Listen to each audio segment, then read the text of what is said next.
A Raízen, ela veio com uma grande promessa de inovação no seu mercado. Ela fez um IPO espetacular, mas suas ações apresentam um desempenho muito ruim.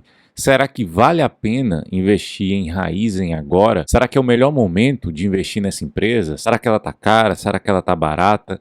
Tudo isso você vai aprender nesse vídeo aqui agora. Então acompanhe o vídeo aqui até o final, que eu tenho certeza que eu vou conseguir te ajudar de alguma forma. Se você não me conhece ainda, meu nome é Guilherme Lopes, eu sou especialista em investimentos com certificação CEA pela Anbima, também sou consultor de valores imobiliários autorizado pela CVM para atuar, também sou dentista e investidor há alguns anos. E para a gente começar a entender sobre essa empresa aqui, para ver se faz sentido investir, para ver se ela está barata, para ver se ela tem um potencial de crescimento pela frente, a gente precisa entender primeiro o que a empresa faz. E é isso que a gente vai fazer aqui agora. A Raízen, ela é uma empresa integrada, referência global em bioenergia e com amplo portfólio de produtos renováveis. Que produtos são esses? O que ela faz? O que ela produz? O que ela vende? Ela vende basicamente etanol, açúcar, combustíveis e bioenergia. Ela é o maior player integrado e verticalizado do mundo. E veja só nessa imagem aqui um pouco da história quando é que ela foi criada. A Raízen ela foi criada aí em 2011. Ela é uma empresa bastante jovem, né? Ela tem pouco mais de 10 anos de idade. Ela foi criada a partir de uma sociedade, uma joint venture entre a Cosan e a Shell. E aí depois, alguns anos depois, aí em 2013, ela inaugurou o primeiro etanolduto para transporte exclusivo de etanol. E ela também fez sua primeira emissão de debêntures no mercado. E agora eu até chamo a atenção, né, para alguns investidores que acabam investindo em debênture achando que é renda fixa, que é seguro, que não corre risco, mas não é bem assim. Quando você vai investir em uma debênture, e aí nesse caso aí, como a que a Raízen lançou para o mercado, você tem que entender sobre a empresa para ver se ela tem condição de pagar ou se ela não tem condição de pagar. Então, toda debênture que você vai investir, você tem que fazer uma avaliação como se você fosse investir na ação da empresa, para você não correr o risco de investir numa empresa que pode passar por uma necessidade, uma empresa que pode entrar no prejuízo, uma empresa que está muito endividada, e é isso que a gente tem que olhar quando a gente vai investir numa debênture. Então, a Raízen fez sua primeira emissão de debênture em 2013. E aí, avançando um pouquinho mais, em 2014, ela inaugurou o terminal do Porto Nacional.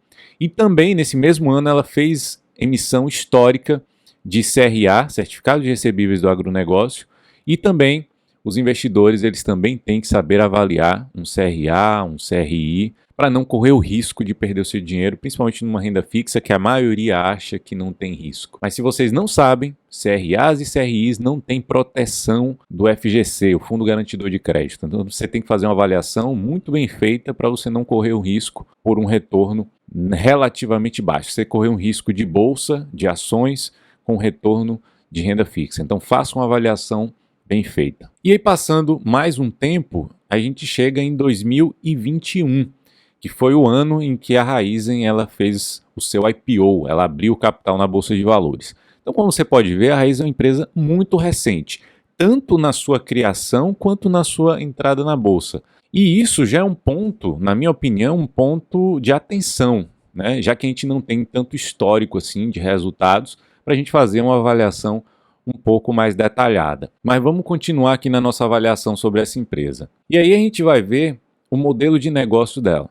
Então, basicamente, tem a Raízen, ela tem a parte de renováveis, a parte de açúcar e a parte de marketing e serviços. Eu vou falar um pouco mais sobre cada um desses aqui. E aí eu vou mostrar para vocês alguns números, né, basicamente da Raízen. Ela tem uma rede de postos que conta com 7.946 postos no Brasil e na América Latina. E mais 574 novos postos nos últimos 12 meses foram criados, incluindo no Paraguai também. Além disso, outros grandes números aí da Raízen é o Grupo Nós, né? Eles têm 1.374 lojas no Brasil, adição líquida de 173 lojas, sendo 103 da Oxo ou Oxo nos últimos 12 meses e 236 lojas na Argentina e no Paraguai. Então veja que a Raízen ela atua não só no Brasil, mas também na Argentina e no Paraguai. Outro número aí, mais de 42 milhões de transações feitas aí pelo Shell Box e uma base de clientes também B2B, né, de outras empresas, mais de 600 empresas cadastradas e número de volume de transações com crescimento de mais de 20% ao mês. Então esses são os grandes números, né, da Raízen. E aí a parte de lubrificantes da Shell também é líder global com a melhor tecnologia e inovação. Estão presentes em 75% dos veículos do agronegócio e em 85% da frota de caminhões e 44% dos carros. E agora avançando um pouco mais nos produtos da Raízen, aí vai a parte de etanol, né? Para onde que o etanol que a Raízen produz, para onde que ele vai? Onde que ele é usado na indústria? Então ele é usado principalmente para combustível, né? Abastecer carro, a parte farmacêutica, na parte química, cosméticos, bebidas e também para exportação. Então tudo isso é usado aí com etanol que a Raízen produz. Além disso, ela também produz biogás, ela também produz a parte de eletricidade com cogeração de energia. A Raízen é a maior produtora de energia gerada a partir de biomassa. E além da parte de eletricidade, ela também tem aí a parte de eletromobilidade. Em junho de 2022, aí bem recente, ela criou seu primeiro eletroposto. Então bem interessante aí, ela está na vanguarda aí dos eletropostos. Bem interessante aí. E tende a crescer bastante aí nos próximos anos com os nossos carros elétricos. E ela também participa de comercialização de energia. E a Raízen também produz açúcar, né? Então você já viu que ela produz a parte de etanol, biogás, tem eletropostos, tem uma rede de postos de combustível também e ela produz açúcar. E para onde que vai o açúcar que a Raízen produz? Vai para a parte alimentícia, para a parte farmacêutica e também para a parte aí de bebidas, refrigerantes, sucos, energéticos e bebidas alcoólicas. Então, ela distribui aí esse açúcar para esses segmentos. Aí você fala assim, beleza, Guilherme, já estou entendendo, a Raízen, ela é uma produtora de etanol, ela tem rede de postos, ela vende a parte de lubrificantes, produz açúcar, exporta. Ela está também, além do Brasil, na Argentina e no Paraguai. E como é que funciona então, como é que é hoje a estrutura societária da Raízen? E é aí que você vai ver nessa imagem aqui agora. Veja que os maiores acionistas, os controladores, é a Shell e a Cosan. E tem 12% ali de free float. Sendo que 100% das ações ordinárias da empresa, elas estão com os controladores. Então você não vai conseguir, se você for pensar em investir na Raízen, você não vai conseguir investir nas ações ordinárias, Raiz 3, não tem. Todas estão com os controladores. Você só vai investir na preferencial, que é a Raiz 4. Uma parte com a Shell, uma parte com a Cosan e o restante 12% free float que está no mercado. E aí forma o 100% da Raízen. E aí lá embaixo, dentro da Raízen, a gente tem a Raízen Energia, a Raízen Argentina e a parte lá que eu falei do grupo Nós, que a Raízen ela tem 50%. Tá? Aí você me pergunta assim, Guilherme, já estou entendendo aí basicamente o que ela faz, a estrutura societária em relação aos dividendos. E aí eu fui buscar isso, fui lá no formulário de referência e achei o mínimo de dividendo que a Raízen pretende distribuir para os acionistas. E olha só aí qual é o dividendo que ela pretende distribuir, que não pode ser inferior em cada exercício social a 1% do lucro líquido no ajustado. Por essa mensagem aí, você já entende que a Raízen ela não pretende distribuir altos dividendos, uma boa parte do seu lucro para os acionistas. Provavelmente ela pretende pegar e reinvestir todo esse lucro aí no seu crescimento. Então, não espere bons dividendos da Raízen aí, pelo menos para os próximos períodos, porque ela já deu essa sinalização, ela já falou que não vai distribuir bons dividendos. E agora que a gente já entende o que ela faz, dividendo, estrutura societária, a gente vai entender um pouco sobre os resultados, porque é isso que faz a gente decidir se investe na empresa ou se não investe, se ela está crescendo, se ela não está. E aí a gente vai começar a entender um pouco aqui dos últimos resultados. Aí a gente vê a parte da receita da Raízen. Eu botei, inclusive, até trimestralmente, porque a gente tem um histórico muito pequeno ainda. Ela tem pouco mais de um ano de histórico na bolsa. Então a gente vê aí que ela tem uma receita que está crescendo trimestre após trimestre. Mas os lucros, eles não estão indo na mesma direção. Veja essa imagem dos lucros da Raizen aí. Veja que o lucro ele tem bastante inconsistência. Você vê que ela teve um pequeno prejuízo ali em um trimestre específico, depois teve um crescimento do seu lucro, depois uma grande queda e voltou a crescer. E por que esse lucro tem tanta inconsistência assim? Porque a margem da Raizen é muito baixa. Eu vou mostrar para vocês já já e vocês vão entender por que esse lucro é tão inconsistente. Mas basicamente é por conta da margem. Continua acompanhando aí que isso vai ser muito importante para você entender o desenrolar dessa história aqui e a avaliação da Raizen para você saber se vale a pena ou não vale a pena você investir. Só que às vezes, mesmo quando a empresa ela apresenta uma margem muito baixa, pode ser que o preço ele esteja tão atrativo que vale a pena você investir na empresa, porque a gente investe com grande margem de segurança. Então vamos ver como é que estão os indicadores de preço da Raizen para a gente ver se vale a pena investir ou não.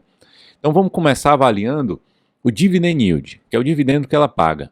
Quando você olha o dividend yield, o histórico é muito pequeno, é muito baixo, mas a média dela é de 1,1% o dividend yield e o atual está em 1,94%. Um dividendo muito baixo. Para quem pensa em investir e receber bons dividendos, com certeza você já viu que não é a melhor empresa para você fazer isso. Vamos para o próximo indicador aqui. Qual é o próximo indicador?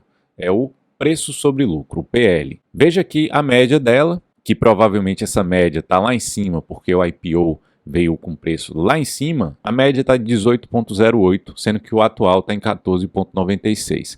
Então veja lá, ela fez o IPO em 2021 com PL de 21,3 e agora está em 14,96. Já já você vai entender minha avaliação de todos esses indicadores aí. Por isso continue acompanhando, vou mostrar todos os indicadores primeiro e vou dar minha opinião um por um aqui para você entender. O próximo indicador que a gente vai avaliar é o PVP, que é o preço sobre valor patrimonial. Ela abriu seu capital com PVP de 2,61 e o atual está em 1,95. Então ela negocia com o valor de quase o dobro do seu valor de patrimônio. Próximo indicador que a gente vai ver é o ROI, é o retorno sobre o patrimônio líquido. Para ela negociar com preço sobre valor patrimonial mais elevado, ela precisa ter um ROI igualmente elevado também. Só que o atual é de 13,03, sendo que a média é 32,58, é elevado. Só que a gente não pode esquecer que a empresa ela vem a mercado no seu melhor momento da história. Por isso que os investidores eles pagam mais caro. Mas aguarde aí que você vai entender todo o meu raciocínio. ROI atual de 13,03. E vamos para o outro indicador que eu gosto de olhar, que é a margem líquida, que foi aquela que eu comentei com vocês. A margem líquida da empresa, da Raizen, está de 1,35%. É uma margem muito baixa. A margem da Raizen atual está em 1,3% e a média é de 1,35%. É uma margem muito baixa. Qualquer despesa ou custo adicional que a Raizen pode ter, derruba muito o seu lucro e pode levá-la para o prejuízo. O contrário também é verdade. Se ela reduz o custo, reduz alguma despesa específica, o lucro também sobe bastante. Isso traz uma grande inconsistência nos seus resultados, uma margem tão baixa dessa forma. Só que aí a gente para pensar em um dos grandes ensinamentos do Warren Buffett. O Warren Buffett fala que para uma empresa apresentar uma vantagem competitiva durável, ela precisa ter uma margem líquida consistentemente alta por um longo período. Então, para o Warren Buffett investir numa empresa, ela precisa ter vantagem competitiva, ela precisa ser melhor do que os seus pares, do que os seus competidores, ela ter alguma vantagem, algum diferencial dos seus competidores. E essa vantagem, esse diferencial, faz com que a margem da empresa seja muito mais alta. E ele gosta de margens de 2 dígitos, pelo menos, uma margem de 15, 16 ou acima de 20%. Quanto maior, melhor. A margem da Raizen mostra que provavelmente ela não tem nenhum diferencial competitivo, nenhuma vantagem competitiva por ter uma margem muito baixa. Então ela tem que faturar muito para ter um lucro bem baixo. Só que, como eu falei, às vezes, mesmo tendo uma margem tão baixa assim, os preços estão tão baixos que vale a pena você investir. E a gente já viu os indicadores. E agora eu quero que você preste bastante atenção para entender o meu raciocínio, a minha conclusão com relação a essa empresa. Primeira coisa é com relação ao PL. Aqui eu quero chamar essa atenção para você. O PL da Raizen teve uma queda do seu IPO até o momento atual. E por que ela teve uma queda? Normalmente a empresa ela faz o seu IPO, ela abre o seu capital no melhor momento da história da empresa. As empresas sabem escolher o melhor momento para elas abrirem o capital. A empresa não vai abrir o capital quando ela está correndo o risco de ter prejuízo, quando ela está com resultado ruim, quando ela está com a receita caindo. Ela não abre o capital nesse momento. Ela abre no seu melhor momento. A própria empresa, seus diretores, eles têm esse conhecimento, eles sabem vender no melhor momento. Quem paga caro, quem paga o preço é o acionista que está pagando lá no IPO. Então esse é um dos pontos que você tem que prestar bastante atenção. Empresa que faz IPO, você tem que ter uma atenção dobrada. A segunda coisa que eu quero comentar com vocês aqui é que uma empresa como a Raízen, que não apresenta uma vantagem competitiva clara, porque ela tem margens muito baixas, e ela apresenta um retorno sobre o patrimônio líquido também baixo, né, o ROI baixo. Você vê que o ROI era elevado porque ela estava no seu melhor momento quando ela fez o IPO, e agora o ROI está lá próximo do custo de oportunidade. Qual é o custo de oportunidade? É a taxa Selic. O ROI dela hoje está em 13 ponto alguma coisa, a nossa taxa Selic está em 13 ponto alguma coisa. Preste muita atenção nisso aqui que eu vou falar agora. Se ela gera um retorno sobre o patrimônio líquido muito próximo ao custo de oportunidade, significa que ela não deveria estar sendo negociada a 2 vezes o seu patrimônio. Ela deveria estar sendo negociada próximo do seu valor patrimonial. Só que hoje você viu lá que o PVP, o preço ou valor patrimonial, é de 2 vezes. Para uma empresa que está tendo um retorno sobre o patrimônio líquido muito próximo ao custo de oportunidade, mostra que a empresa provavelmente está muito cara ainda. E em relação ao seu PL, o preço sobre lucro, apesar dela apresentar um crescimento na sua receita, interessante inclusive nos últimos trimestres, sua margem líquida ela é tão baixa que deixa o seu lucro inconsistente e por isso o seu PL ele deveria ser negociado com desconto, e não como uma empresa de crescimento mais acelerado, que é o que eu acho que ela está sendo negociada agora, com PL de 14, 15, 16 vezes, a depender do momento que você veja esse vídeo aqui. E aqui vai o ponto final. Em uma empresa como a Raízen, eu só pensaria em investir quando ela estivesse sendo negociada próximo do seu valor de patrimônio, o PVP próximo a 1, e com o PL lá embaixo, porque eu sabia que eu teria uma margem de segurança para investir numa empresa como essa. E não é isso que acontece. No meu ponto de vista, a Raízen está extremamente cara. Lembre-se que isso não é nenhuma recomendação para você, apenas a minha avaliação e a minha recomendação eu dou para os meus clientes da nossa mentoria. Inclusive, eu aproveito aqui para deixar um convite para você. Se você quer conhecer nossa mentoria, fazer parte da nossa mentoria, ter um planejamento feito por mim, ter uma carteira estruturada por mim, ter minhas recomendações dos investimentos que você deve ter, eu vou deixar um link na descrição desse vídeo aqui, é só você clicar lá e você vai saber tudo sobre a nossa mentoria e poder tirar todas as suas dúvidas. Então o convite está feito e o link está na descrição. Eu queria aproveitar para te pedir 2 grandes favores. Se você ficou até aqui, se eu te ajudei de alguma forma, eu queria te pedir para você dar um like nesse vídeo, se inscrever no meu canal, porque isso me ajuda demais. Então dá um like e seja um inscrito. E a segunda coisa que eu queria te pedir é para você compartilhar com seus amigos. Envie esse vídeo para todos os seus amigos que investem, porque talvez você esteja ajudando seus amigos a investir melhor. Então, dê um like, se inscreva e compartilhe esse vídeo. Te agradeço demais por isso. Espero que tenham gostado do vídeo. Um grande abraço e até o próximo.